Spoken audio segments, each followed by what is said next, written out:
പിന്നീട് നമുക്ക് ആ നാഗകന്യകയെ നമ്മുടെ വരുതിയിലേക്ക് കൊണ്ടുവരാം. ഞാൻ മന്ത്രശക്തി നേടിയാൽ ആ നാഗകന്യകയെ വധിക്കുവാൻ സാധിക്കുമെങ്കിൽ ഞാൻ അതിനും തയ്യാറാണ് സ്വാമി. പറയൂ സ്വാമി, എന്ത് മന്ത്രമാണത്? ജയ് മഹാകാല.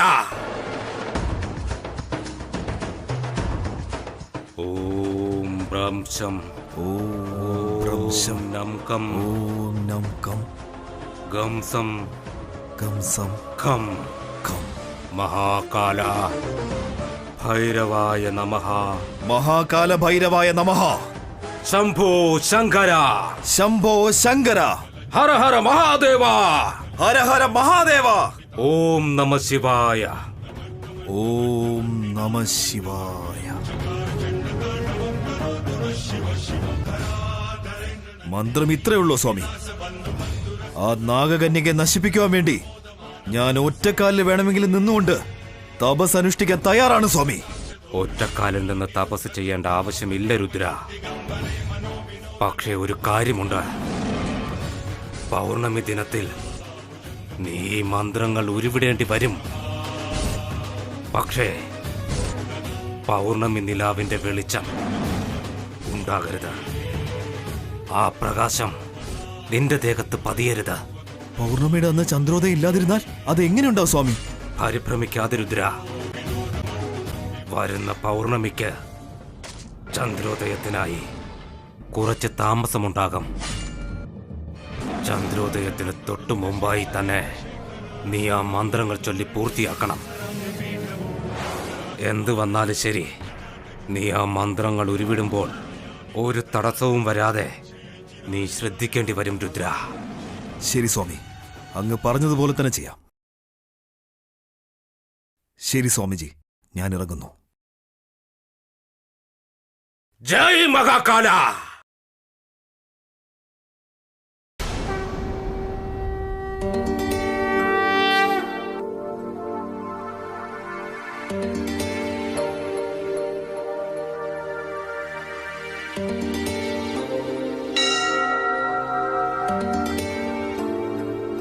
ബോസ്, നിങ്ങൾ ശരിക്കും ഗ്രേറ്റ് തന്നെയാ.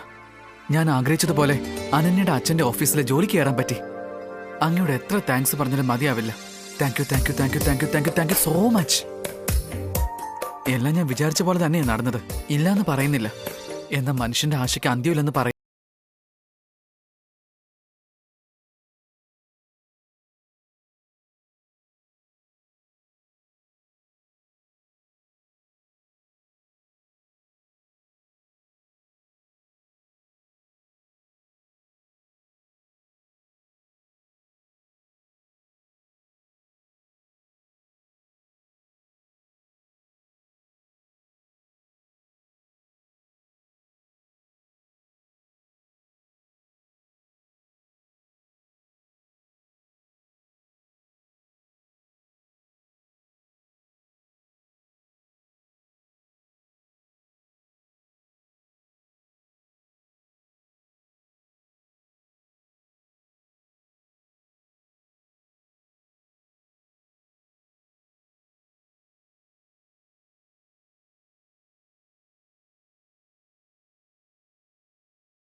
പ്രശ്നമേ ഇല്ല.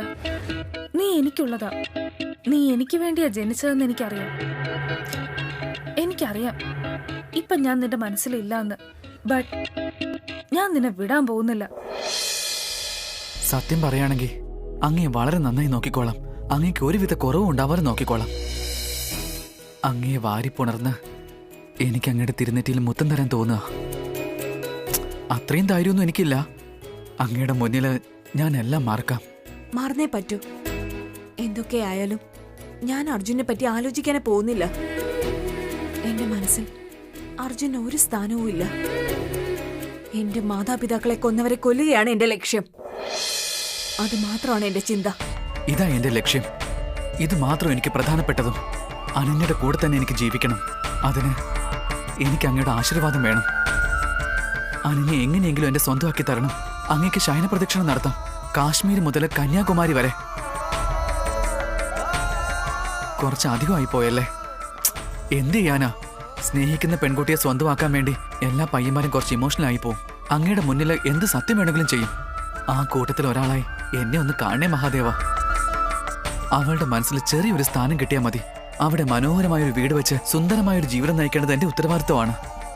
എന്താന്ന് വെച്ചാ അനന്യേക്കാളും ഇമ്പോർട്ടന്റ് ആയിട്ടുള്ള ഒന്ന് എന്റെ ലൈഫിൽ വേറെ ആരും തന്നെ ഇല്ല. എനിക്കും അങ്ങനെ തന്നെയാ. നീയാ എനിക്ക് പ്രധാനം. നിന്നെ കല്യാണം കഴിക്കാൻ വേണ്ടിയാ ഞാൻ ആഗ്രഹിച്ച ഓസ്ട്രേലിയയിൽ നിന്ന് വന്നത്. ദൈവമേ, അർജുന്റെ മനസ്സിൽ എങ്ങനെയാ കയറി പറ്റേണ്ടതെന്ന് എനിക്ക് ഒരു പിടിയും കിട്ടുന്നില്ല. പ്ലീസ്, നീ തന്നെ എന്തെങ്കിലും ഒരു വഴി കാണിച്ചു തരില്ലേ? അതെന്താന്ന് വെച്ചാ അർജുൻ എന്ന് വെച്ചാ എനിക്ക് ജീവനാണ്. അനന്യ എനിക്ക് ഒരുപാട് ഇഷ്ടമാണ്. അവൾ എനിക്ക് ഉറപ്പായിട്ടും വേണം. പ്ലീസ് മഹാദേവ, ഈ പാവം കാമുകന്റെ മേലെ അങ്ങ് കരുണ കാണിക്കണേ.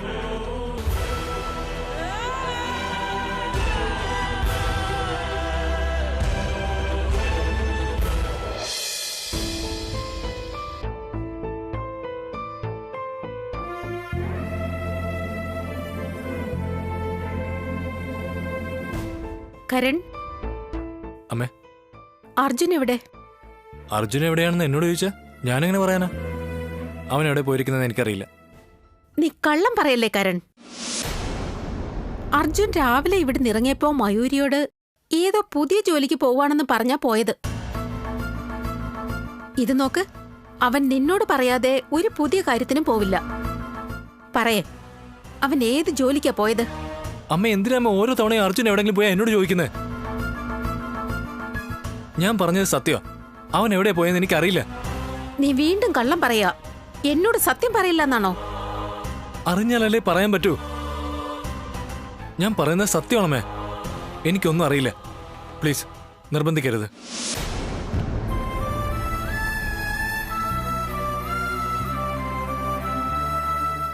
അർജുന് നീ ഒന്ന് ഫോൺ ചെയ്യ മയൂരി.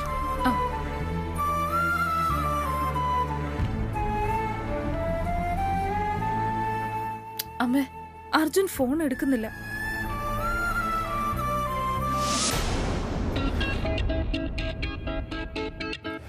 ഇനി നീ എന്റെ കോൾ എടുത്തില്ലെങ്കിൽ എന്താ? എന്നെ അവോയ്ഡ് ചെയ്താൽ എന്താ? എന്നോട് മര്യാദയ്ക്ക് സംസാരിച്ചില്ല എന്ന് പറഞ്ഞ് എന്ത് സംഭവിക്കാനാ? ഇതുകൊണ്ടത് ഞാൻ നിന്നെ വിട്ടു പോകുന്ന നീ വിചാരിച്ചു കളയരുത്. എന്നായിരുന്നാലും ഞാനാ നിന്റെ പെണ്ണ്.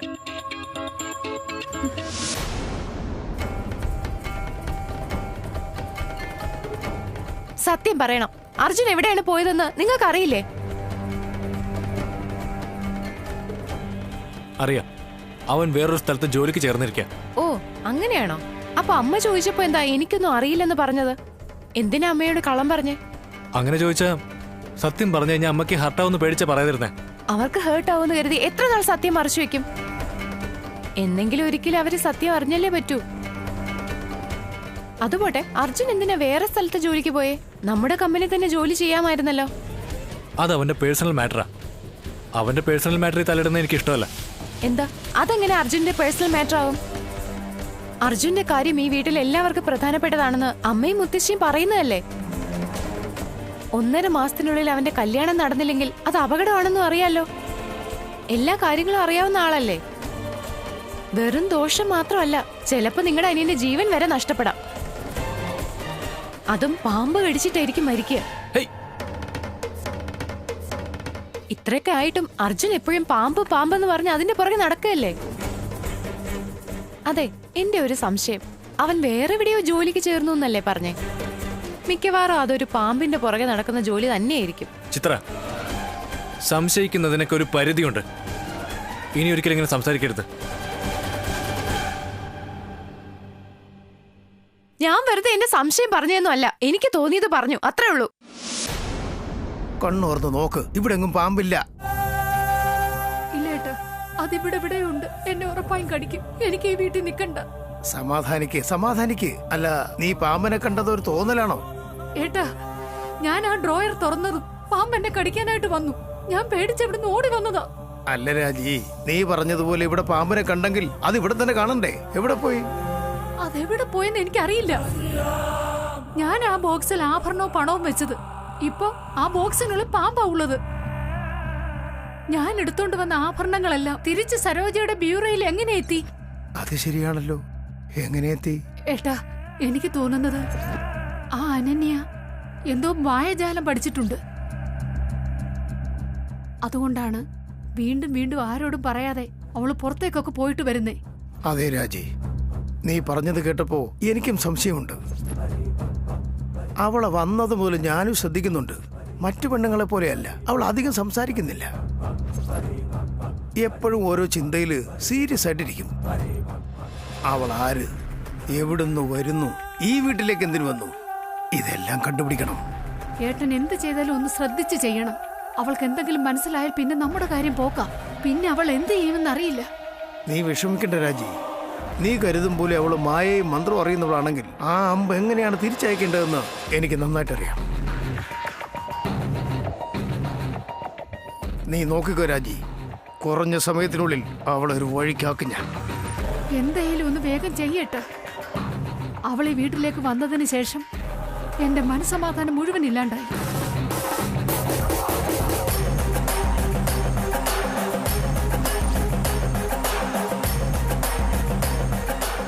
നിങ്ങൾ തെറ്റ് ചെയ്യുകയാണ്. ഇപ്പോൾ തന്നെ നിങ്ങളുടെ തെറ്റും നിങ്ങളുടെ സ്വഭാവവും മാറ്റിയ നിങ്ങൾക്ക് കൊള്ളാം. അല്ലെങ്കിൽ അടുത്ത തവണ നിങ്ങൾ ഉറപ്പായും പാമ്പിന്റെ കടിയേറ്റ് മരണപ്പെടും. അത് ഈ ഭൂമിയിൽ ആരെക്കൊണ്ടും തടയാനാവില്ല.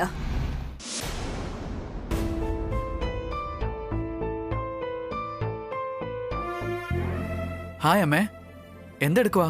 അച്ഛനെ കാത്തിരിക്കുകയാണോ? അല്ല, നിന്നെ കാത്തിരിക്കുന്നേ. ഇങ്ങോട്ട് വാ. എങ്ങോട്ടാ അമ്മേ? എന്റെ കൂടെ വാ.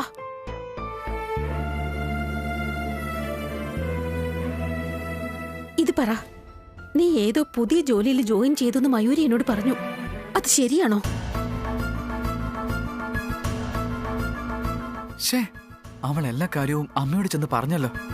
അവളോട് പറഞ്ഞ് എന്നെ പറഞ്ഞാ മതിയല്ലോ. വായാടി, എല്ലാം അമ്മയോട് പറഞ്ഞിരിക്കുന്നു. എന്താടാ നീ മിണ്ടാതെ നിൽക്കുന്നേ? പറയടാ, എന്ത് ജോലിക്കാ പോയത്? ഇല്ലമ്മേ, ഞാൻ ഒരു ജോലിക്കും പോയില്ല. അവൾ അമ്മയോട് കള്ളം പറഞ്ഞതായിരിക്കും. നീ കള്ളം പറയല്ലേ അർജുൻ? എന്നോട് സത്യം ചെയ്ത് പറ, നീ വേറെ ഒരു ജോലിക്കും പോയില്ലെന്ന്. അമ്മേ, ഈ ഒരു ചെറിയ കാര്യത്തിന് എന്തിനാ സത്യമൊക്കെ ചെയ്ത് പറയുന്നേ? എന്താന്ന് വെച്ചാ വെറുതെ ചോദിച്ചാ നീ സത്യം പറയില്ലല്ലോ, അതുകൊണ്ടാ. പറയ, നീ ജോലിക്ക് പോയെന്നുള്ളത് സത്യമാണോ? ആ, അതെ അമ്മേ. ഞാൻ വിക്രം എന്നൊരാളുടെ ഓഫീസിലാണ് ജോലിക്ക് പോയത്. അദ്ദേഹത്തിന് നമുക്കുള്ളതുപോലെ ഒരു കൺസ്ട്രക്ഷൻ കമ്പനി ഉണ്ട്. മോനെ അർജുൻ, എന്തിനാടാ നീ മറ്റൊരാളുടെ കമ്പനിയിൽ ജോലിക്ക് കയറിയത്? നിന്റെ അച്ഛന്റെ കമ്പനി തന്നെ ജോലി ഉണ്ടായിരുന്നല്ലോ. അതിനല്ലേ അച്ഛൻ ദിവസവും നിന്നെ ഓഫീസിലേക്ക് വിളിച്ചോണ്ടിരുന്നേ? നിന്റെ അച്ഛന്റെ കമ്പനി നിനക്ക് ജോലിക്ക് ചേരായിരുന്നല്ലോ. ഇങ്ങനെ മറ്റൊരാളുടെ കീഴിൽ ജോലി എടുക്കേണ്ട ആവശ്യം ഉണ്ടായിരുന്നോ? നീ ആ ജോലി കളഞ്ഞിട്ട് അച്ഛന്റെ ഓഫീസിൽ ചെല്ല്. അച്ഛന് നിന്റെ ഹെൽപ്പ് ആവശ്യമുണ്ട്. അമ്മേ പ്ലീസ്, അമ്മ ഈ ഒരു കാര്യത്തിൽ എന്നെ ഫോഴ്സ് ചെയ്യല്ലേ. അച്ഛന്റെ ഓഫീസിൽ പോയാ എല്ലാ കാര്യങ്ങൾക്കും ഞാൻ അച്ഛനെ ഡിപ്പെൻഡ് ചെയ്യേണ്ടി വരും. എനിക്കൊരു ഫ്രീഡം ഉണ്ടാവില്ല. അത് മാത്രമല്ല, ഞാൻ മകനാണെന്ന് പറഞ്ഞ് എന്ത് തെറ്റ് ചെയ്താലും അതിന് ഇളവ് തരും. ചെയ്ത തെറ്റിനൊക്കെ മാപ്പ് തന്നാ പിന്നെ ഞാൻ എങ്ങനെ അമ്മ ഒന്ന് നന്നാവുന്നേ? ജോലി പഠിക്കാൻ പറ്റില്ല, ഒന്നും നടക്കില്ലെന്നേ. അച്ഛന്റെ ഓഫീസിൽ പോയി കഴിഞ്ഞാൽ പ്രൊഫഷണൽ ആവാനൊന്നും പറ്റില്ല. അതുകൊണ്ട് മാത്രമാ ഞാൻ മറ്റൊരു കമ്പനിയിൽ ജോലിക്ക് കയറിയത്. അതുപോലെ അവിടെ കിട്ടുന്ന സന്തോഷ സമാധാനമൊന്നും വേറെ എവിടെയും കിട്ടില്ല അമ്മേ. അമ്മ, എനിക്ക് ഇനിയും ഒരുപാട് പഠിക്കാനുണ്ട്. ആ ഓഫീസിൽ എത്ര ജോലി ചെയ്താലും ബോറും അടിക്കില്ല, ടയേർഡും ആവില്ല. അറിയോ അമ്മയ്ക്ക്? ആ ജോലിയിൽ എന്ത് സംതൃപ്തിയാണെന്ന് അറിയോ? എന്താണ് അർജുൻ, വിഷ്ണുവിന്റെ മകൻ അവന്റെ അച്ഛന്റെ കമ്പനിയിൽ ജോലി ചെയ്യാൻ തയ്യാറാവാതെ വേറെ ഏതോ കമ്പനിയിൽ പോയി ജോലി ചെയ്യുന്നു പറഞ്ഞാ മറ്റുള്ളവർ നിന്റെ അച്ഛനെ പറ്റി എന്താ വിചാരിക്കുക? അമ്മേ, അങ്ങനെയൊന്നും ആരും ഒന്നും വിചാരിക്കില്ല. ഞാൻ വിഷ്ണുവിന്റെ മകനാണെന്ന് ആരോടും പറഞ്ഞിട്ടില്ല. ഇതിന്റെ പേരിൽ അച്ഛന് ഒരു പ്രശ്നം ഉണ്ടാവാതെ ഞാൻ നോക്കിക്കോളാം. അർജുൻ പ്ലീസ് അമ്മേ, ഞാനൊരു ജോലിക്ക് വേണ്ടിയല്ലേ പോയിരുന്നത്. അമ്മ ഇത് എതിർക്കുകയാണെന്നുണ്ടെങ്കിൽ ഇനി ഒരിക്കലും ഒരു ജോലിക്കും പോവാതെ ഞാൻ ഈ വീട്ടിൽ തന്നെ ഇരിക്കും.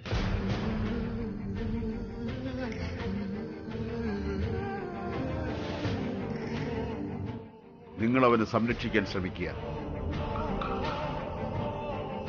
ഇല്ല എന്നുണ്ടെങ്കിൽ അർജുനെ നിങ്ങൾക്ക് നഷ്ടപ്പെടുമെന്നുള്ളത് ഉറപ്പുള്ള കാര്യമാണ്. ഈ 1.5 മാസത്തിൽ ഓരോ നിമിഷവും അവനെ സംബന്ധിച്ച് ആപത്താണ്.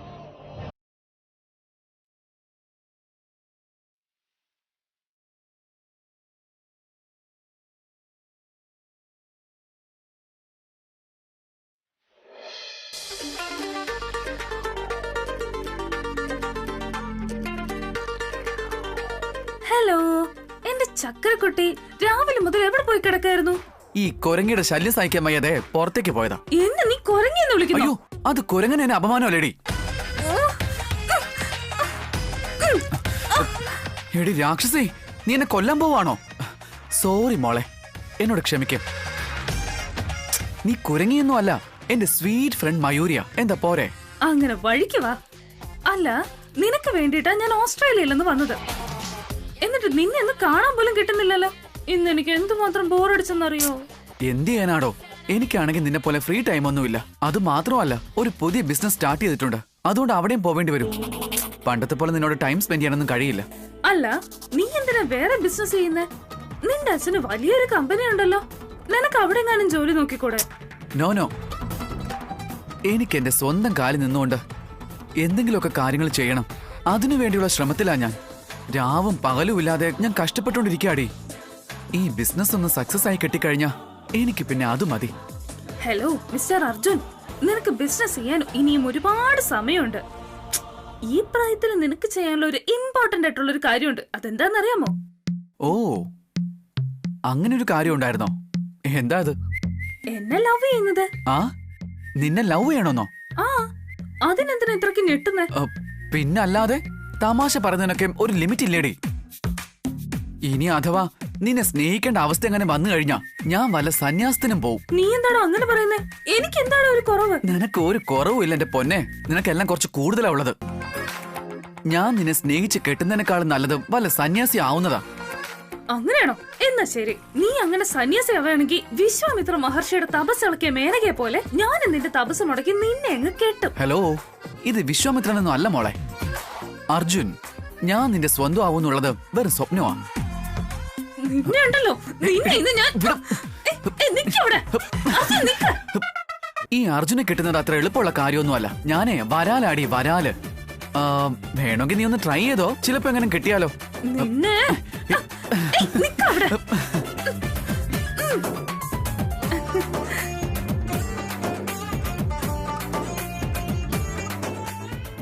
കിട്ടിയെന്നല്ല, നിന്നെ കൊണ്ട് ഞാൻ പോവും. നിന്നെ എങ്ങനെ എനിക്ക് കിട്ടാതിരിക്കുമെന്ന് ഞാനൊന്ന് നോക്കട്ടെ. ഇത് ചലഞ്ച് അർജുൻ.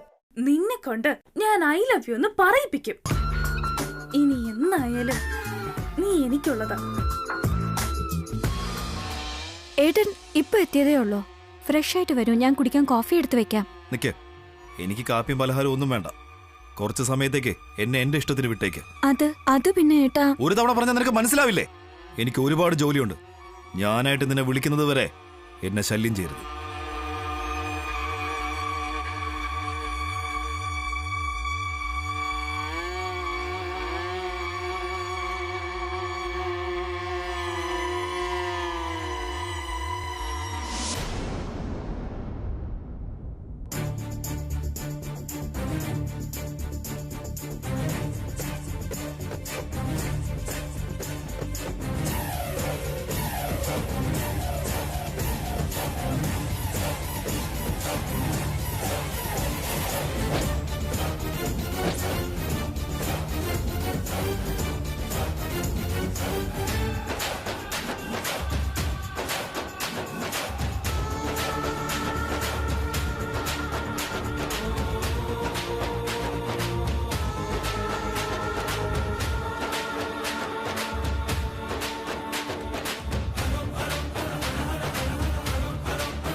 ഹം ശം നം കം ഖം മഹാകാലായ ഭൈരവായ നമഃ.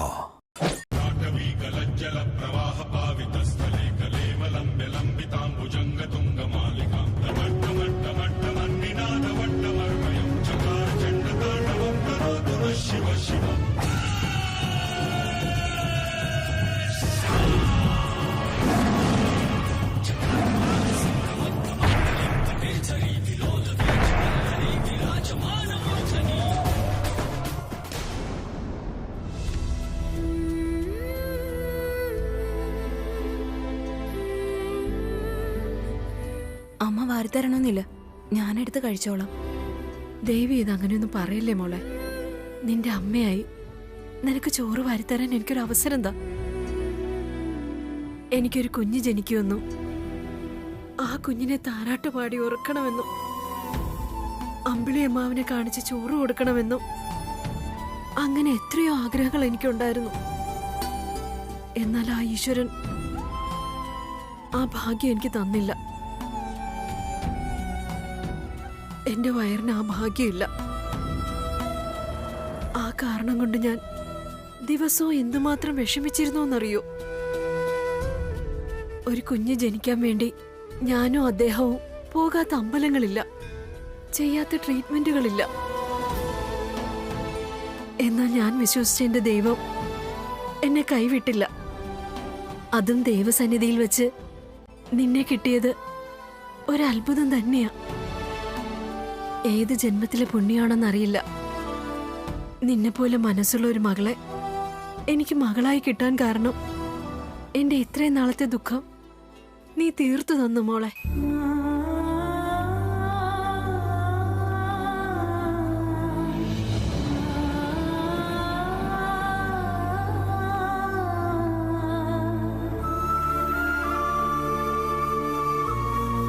പാവം കുട്ടികളില്ലാതെ വല്ലാതെ വിഷമിക്കുന്നുണ്ട്. ഞാൻ അധികകാലം അമ്മയുടെ മകളായിട്ട് ഇവിടെ ഉണ്ടാവില്ലെന്ന് പറഞ്ഞാൽ അമ്മ അതെങ്ങനെ സഹിക്കും? ഒരുപക്ഷെ ഞാൻ ഇവിടെ നിന്ന് പോയാൽ, എന്തിനാണ് ദൈവമേ എനിക്ക് ഇങ്ങനെ ഒരു പരീക്ഷണം? അമ്മയുടെ മകളായിട്ട് അധികകാലം ഉണ്ടാവില്ലെന്ന് ഞാൻ എങ്ങനെ പറയും? ഒരുപക്ഷെ ഞാൻ ഇവിടെ നിന്ന് പോയാൽ, ദൈവമേ അങ്ങ് എന്തിനാണ് എന്നെ ഇങ്ങനെ പരീക്ഷിക്കുന്നത്? എല്ലാവരും എന്നെ പറ്റി എന്തൊക്കെയോ സംസാരിച്ചു. അവരുടെ വാക്കുകളെല്ലാം എന്റെ മനസ്സിനെ കുത്തി നോവിച്ചു. അവരുടെ വാക്കുകൾ കേട്ടപ്പോഴൊക്കെ എനിക്ക് ഈ ജന്മത്തിൽ അമ്മ എന്നൊരു വാക്ക് കേൾക്കാൻ പോലും യോഗ്യതയില്ലാന്ന് തോന്നിപ്പോയി. എന്തു പറയാനാ, എത്രയോ നാളുകൾ ഊണും ഉറക്കവും ഇല്ലാതെ ഞാൻ വേദനിച്ചു. അനന്യ, നീ എന്നെ അമ്മ എന്ന് വിളിക്കുന്നത് കേൾക്കാൻ കാത്തിരിക്കുകയാണ് ഞാൻ. നിന്റെ മനസ്സിൽ എപ്പോഴാണോ എന്നെ ഓർത്ത് അമ്മ എന്ന സ്നേഹം ഉണ്ടാവുന്നത്, ആ ഒരു ദിവസത്തിനായി കാത്തിരിക്കുകയാണ് ഞാൻ.